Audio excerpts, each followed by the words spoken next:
Hey, what's up? Zach here, and today I've got all the pros and cons of the all-new Jordan Luka 1. Here we go.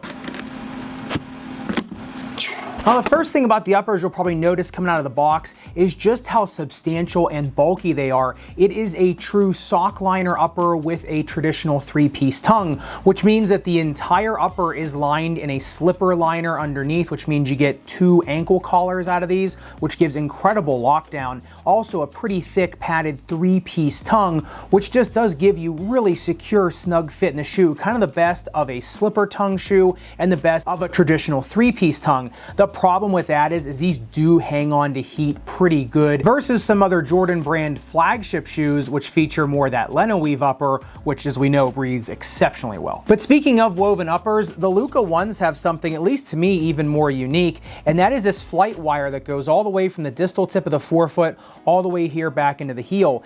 And what I found really cool was it's not just some yarn that's kind of zigzagged all in the shoe. It actually is a braided strand that connects the forefoot of the shoe to the heel, giving a ton of containment on the lateral side, especially for hard cuts and pivoting, but it doesn't have to bulk the shoe up too much. The only thing I would have liked them to do was to just complete this weave all the way up here into the heel counter. I think that really could have strengthened it even more, just giving it one complete unit. However, for what it is, it does give just tremendous containment side to side. And looking at it on the upper durability test, the Dremel 10 seconds highest grit sandpaper, I actually did this on the toe cap guard as well as just that Flightwire. The toe cap guard is actually pretty thin. The Dremel just bites right through that. However, the Flightwire actually does resist the Dremel better than the toe drag guard. So at least for containment in terms of blunt trauma, as well as some abrasion, this upper does do pretty well. Just don't expect that toe cap guard to do much. It's mainly the material underneath of it kind of lifting the heavy weight there. Now getting into the midsole teardown, this is where I was most curious about this shoe.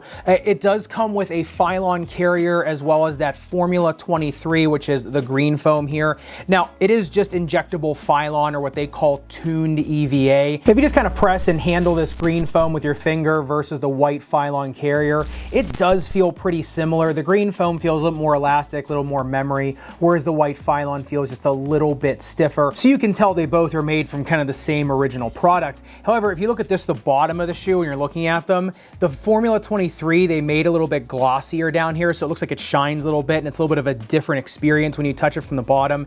It just, when you actually cut it open, that's where you can kind of tell the two foams are pretty similar in consistency. But the other thing I spotted right away is this is like the Kyrie Low 5 in that it has a higher arch than heel and no shank here in the middle of the shoe. So an initial arch support, these are going to cradle your arch really well. It's just over time, this Formula 23 foam is going to start to bottom a little bit because there's nothing stress shielding that foam. However, there is a shank on this shoe. It just goes all the way from the lateral midfoot to the lateral forefoot, and that is to give you a little bit more stopping power and pivoting power. However, what it also does is give a lot of jump force. If you look at the jump height test, I got 40 centimeters on these shoes, which to me was almost like an unfair advantage to these, because on that jump height test, remember, I kind of isolate the foot and I'm on the ball of my foot when I'm jumping up. And so that plate here, that ISO plate, is giving so much diving board effect, so much cantilever bending, kind of right where you would use it in jumping. So not only do these pivot really well, but they also give you a little bit of snap for a shoe that doesn't really have a stiff shank going all the way through it. But what I think really is going to win a lot of people over on the Luka ones is its outsole tread. It is kind of a true linear flowing tread, kind of goes up into some triangular shapes up here in the forefoot, and then in the rear foot just kind of goes into some irregular geometry back here. Really gives a lot of cutting and stopping power kind of in multiple directions. It is rolled rubber on the bottom in each individual linear strand, so they are pretty thin strands, but they are rolled on the shape. What I like about the tread is it's linear here in the midfoot, and then it starts zigzagging here in the forefoot. So it is a nice shoe for kind of going up and down the court. It can produce a lot of speed, kind of efficient push off, but it also can cut really well. You know, it is a really hot day out today, and of course I'm wearing all black for reasons unknown.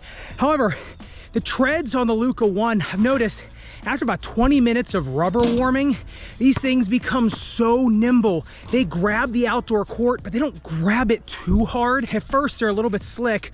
Then as soon as you put some heat into them, man, do they become really agile and nimble. So say if you're playing in really cold conditions, they might slide on you a little bit, especially outside.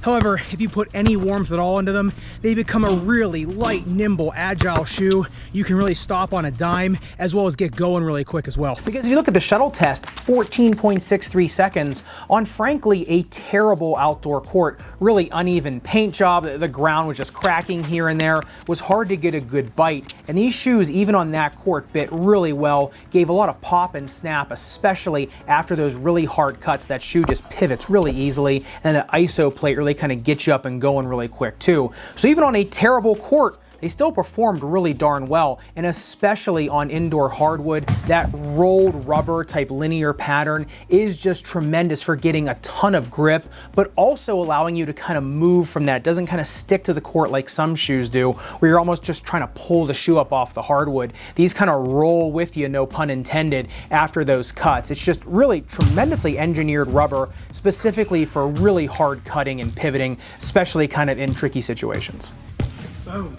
The only problem with that tread profile is if you look at the outsole durability test, the Dremel 10 seconds highest grit sandpaper, this is the PF version, the performance fit version. So this rubber is a little bit harder. Really not even a millimeter of damage on these. It's only a 2mm tread depth though. And even on this rubber, the durometer or test of hardness comes in at 12.7 for the clear rubber and 14.2 for the peripheral rubber. So if you are gonna use these on an outdoor court, probably would try to get the PF version of these because, like I said, these linear treads where they're really narrow, once they start kind of grinding down, they're going to start melting together and you are going to start to get some slippage on these. However, on an indoor hardwood court, the PF version or just the standard version of this shoe easily had the best traction on a hardwood court I have tried yet this year out of any shoe, any brand, and at any price point. And so that brings us to the fit of the Luka ones. Now, like I said, this is the PF version, so it is built a little bit wider. So a narrow, medium, and wide foot, and probably go true to size on the PF version unless you have a really big bunion or tailor's bunion.